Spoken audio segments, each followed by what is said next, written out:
Dia fahataparaka amintsika indray ary manolotra ny arahaba tompoko lasy tompoko vavy ary izay malefaka no mandrafitra ny toetry ny androntsika eto Madagasikara fa ho andra-pitsy kosa dia ho mafy ho fisokandrivotra amin'ny tendrony avaratry Madagasikara torak'izany ihany koa ny aty amin'ny morontsiraka avaratra indray fanositsika aty izany hoe any manodidina ny Besalampy Mahajanga sy Analalava raha ho any raha-pitsy maraina ary dia azorana ny aty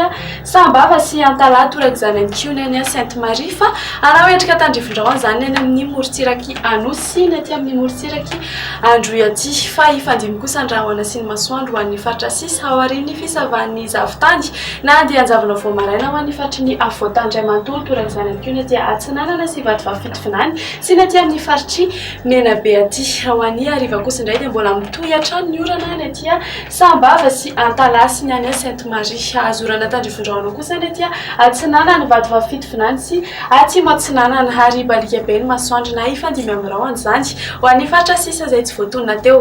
raha mahakasika ny maripana ny ambany indrindra zao dia eo amin'ny 1 degré celsius eo hitantsika aty Vakinankaratra eo amin'ny 20 degré celsius eo kosa ho antsika eto Analamanga sy ho anareo any Fianaratsoany ny maripana ambony indrindra kosa indray dia 13 degré celsius hitantsika aty amin'ny manodidina ny Mahevatanana aty raha ho an'ny faritry ny avoatany dia eo amin'ny 13 ka hatramin'ny 14 degré celsius eo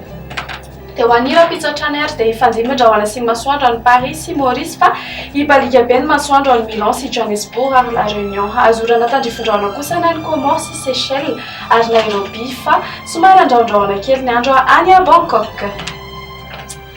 Dia izay indray ary ny mamarana ny fandaharantsika ho an'ny androany manome fotoana anao ny tenako amin'ny manaraka indray veloma tompoko.